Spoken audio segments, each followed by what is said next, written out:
everybody. Welcome. Happy Monday morning. Welcome to your Monday Morning Jumpstart with our head grasshopper, Russ Henneberry. Everybody get up, get out of bed, get jumping. It's Monday. We need like intro music. We'll get on that for the next time. I can't even remember if I mentioned your full name. Russ Henneberry, founder of theclick.com, marketing expert, consultant, strategist, teacher, all the great things. So on that vein, Russ, let me ask you this. A lot of people that are watching are writers or learning to be writers.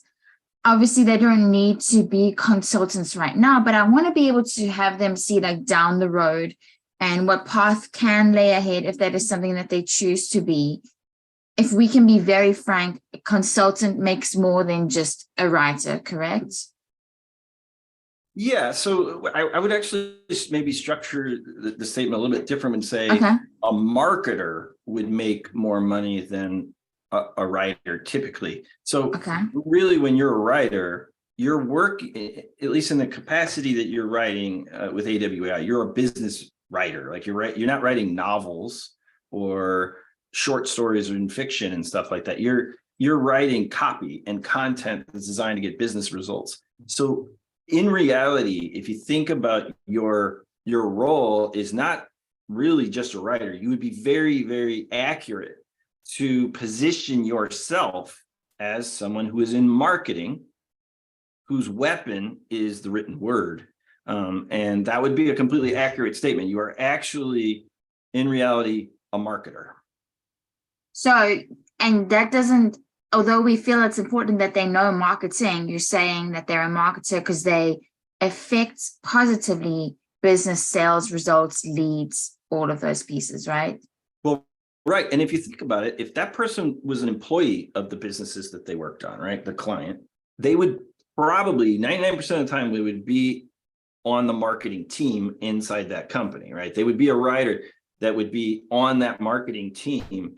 And so in reality, when we work with clients, especially larger ones, 9 times out of 10, we're going to be working with the marketing team because we are a outside freelance contractor that's been plugged in because they need extra capacity or they need an extra skill set that they don't have on the team right now. And that's why you've been brought in. And so you're being plugged into the marketing team. You are, in essence, a marketer and can, if you want to, decide to position yourself that way when you talk to clients. I'm a marketer. I use the written word to get you results. Wow, it's so funny. We've never talked about like that. Like, I know you've made that statement, but I've never thought about it. And the fact it's not because they actually know marketing. It's because they're a part of the marketing machine by writing, right? Like it's all clicking. It's all clicking. I feel like there is like sometimes people feel a little bit nervous, or I don't know if there's a negative connotation when it comes to being a marketer or marketing. Maybe it's just a scary thing. So anything to help diffuse that worry that they might have. Well, it's so marketing can feel a little icky sometimes. Like it can feel like a bad word. I would say that you, as the copywriter and the writer on the project, your job is communication, right? So you are articulating the marketing message with your written words, and you're the one that gets to decide like how something is positioned in your sales letter or in your promotional email and things like that. And you can absolutely do these things ethically and honestly, and not feel icky about that. You don't have to. And so, in fact, like I think writers have the most control over whether or not marketing is conducted in an ethical and maybe even legal way, depending on how you're, positioning what you're selling.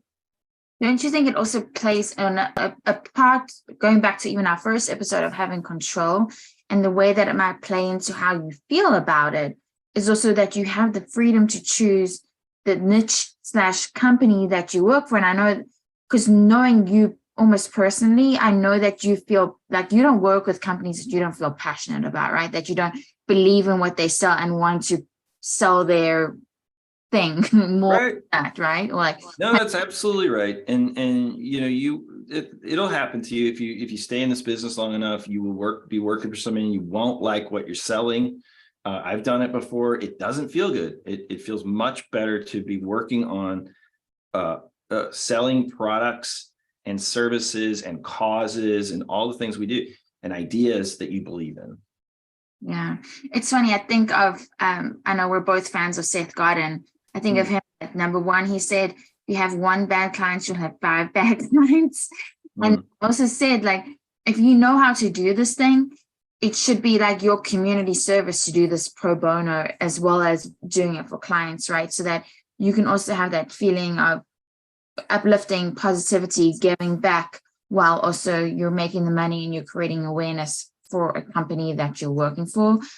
Because I think it's like Ted that's always on these with me talks about he wants prosperity and happiness. And I think that you seem to embody the same thing, having that and then wanting that for other students and other people as well, that this is a way that they can guide that feeling that they have and take control of that feeling. Yeah, there's like this intersection that you can hit where you're like, wow, this is my work, but it's also something I love.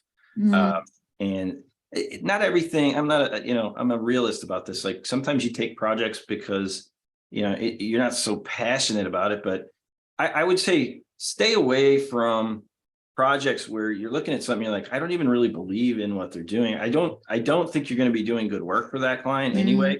And you certainly won't feel fulfilled. So sometimes we take on projects, we're just like, this isn't necessarily a passion project for me, but it's not something that I feel negative about. And then really, if you can work towards filling your client roster with people that you really believe in what they're doing and you're excited about their cause, it will come through in your work and in the rest of your life. So we started talking about a writer to consultant, but now they're a marketer whose secret power, what is the word you use? I love the secret power. Yeah. Okay. Your secret power is writing, the written word. Writing is the written word. And now we want to talk about, so say somebody wants to know how they could potentially one day, even if they're not ready right now, become a consultant or a strategist to become that next rung, right? So like to be able to, like you say, see everything in the 30,000 foot and not be in the details and not having to write all the pieces. What advice, if they're starting out, can we give for somebody that wants to be on that trajectory? Well, let's start by defining what that might mean. I mean, like, so if you're a writer, somebody might come to you and say, I need a white paper and 3 blog posts and some emails. And so you take that order and you say, sure, would you like fries with that? And, what would you like to drink? And so you take in that order and you go back and you make that and you hand it back and they hand you some money. And that is a great place to be, right? It is still how I sometimes take in work is that the client already knows what they want. I go produce it, bring it back, right? But more and more what I've been doing in my career is I have been doing what I call prescribing what they want. So in other words, I'm looking at their business and I'm saying, you need 3 blog posts, a white paper, and some emails or an ad or whatever, right? These are the things you need to solve your problem. So I'm looking for what problems do businesses have? They all have similar problems. They want more leads, they want more sales, they want more awareness, they want to keep the customers they already have. Like these things are universal in every business. And we can use our superpower, as you called it, to help them achieve those goals. And once you can understand that you're actually on that marketing team's trying to affect business objectives, you will start to see the bigger picture.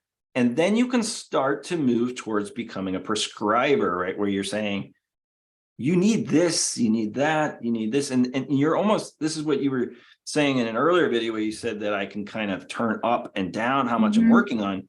That's how I do it, is by saying, you need this, this, and this. Well, when I need to turn it down a little bit, I'm not prescribing as much to my clients, but with my clients, I'm looking at what they're doing and I say, these are the things you need to get the result you need. And then I can go and actually build the things that they need, give it to them. They get the results they wanted. They come back for more, right? What else should we be doing?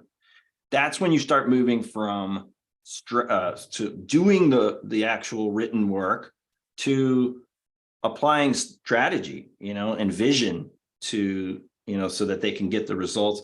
And eventually you might get to where you're not even doing the writing. Like you may do some of it, you may do the editing, you may do other parts of it, but you've got other people that you can kind of tap into that are other freelancers or whatever. Your network, your referrals. Yeah, your network. Yeah. I like that a lot. I think it's funny because it's reminding me, like, I've interviewed a lot of experts, and I often ask, like, what is the thing or the quality in a writer that you think makes him successful, that you see, and then that they're going to be successful, or that you want to be able to identify in them.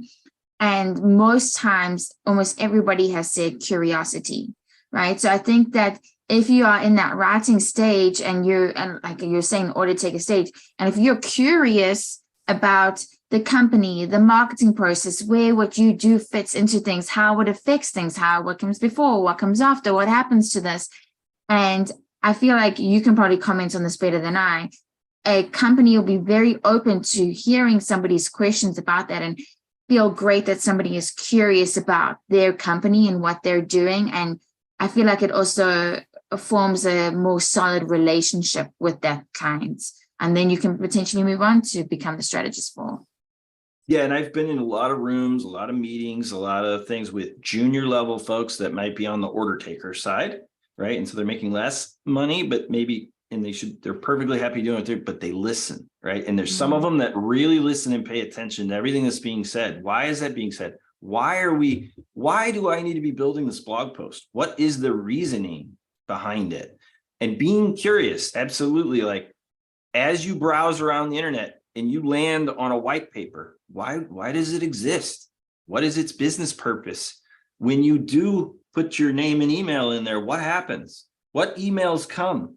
Read those, and don't just read them as the person that requested the white paper, but read them as a marketer. Why was that email sent that way? And do you like how it was structured?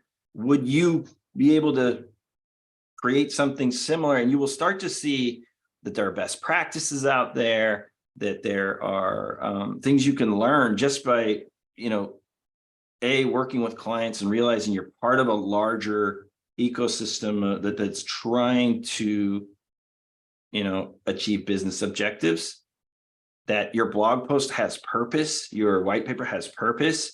What is that purpose, right? And doing everything you can to be curious about that.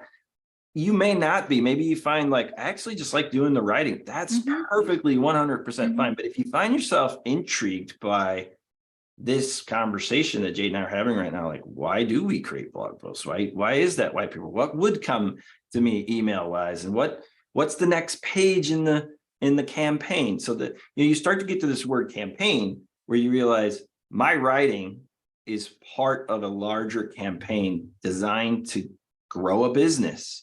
And if you're curious about that kind of thing, you can eventually work yourself into being a strategist or a consultant that frankly can make more money in less time than you would if doing the writing. I like it. I like it a lot. Okay, so that would, I guess, be our last piece of advice, right? For anybody that was starting out writing and looking to be that strategist or consultant. Gosh, I'm going to put you on the spot. Do you remember, what is that Albert Einstein quote? I think it's him that you have in the beginning of your SEO class. You remember you have that slide? Yeah, I have no special talent. I'm only passionately curious. And yeah, I mean, the guy's saying, like, I'm not a genius. I'm just very curious, and I'm endlessly curious. I would give you one more piece of advice on this is marketers, if you want to be on the marketing side, marketers don't hide from marketing like a lot of people do, where they say, get those ads out of my face and click and close that. And I know I don't want this. No, I don't want that. Instead, they go into the teeth of marketing. They set the off belly of the beast. Yeah, they opt in for things, even buy things, just to be curious about what would happen if I bought this. What are they going to do next in this campaign? Like, what happens if I put my email address in here? What emails do I get? What page is next? What does the resource they send me look like? Like, they're curious about things like that. So they don't hide from marketing. They go straight into its teeth and set off every trap and booby trap that there is. And, you don't have to like endlessly study it, but just kind of observing like what's happening. And you'll start to see that there are some best practices. And there's actually, I don't know if this may have been passed by the time you're watching this, because I know these are out there, but we are doing a workshop on this, and it's about understanding the bigger picture of marketing campaigns. So they're calling it the Prescriber workshop. It's going to be at the AWAI boot camp, and I'm super pumped to teach about this concept of campaigns and how copywriting fits inside of it. Yeah. Well, I was going to say, Russ is always doing something with us. So keep a lookout if you want to learn more from him. If you've enjoyed these 4 Monday morning jumpstarts we've done together, let us know in the comments. Always love hearing from you guys. Always go back and read those. Russ, it has been a pleasure as always. Thank you so much for your insights, contributions, vulnerability. Myself and the members appreciate you very much. Yeah, thanks for having me. See you all soon. Bye.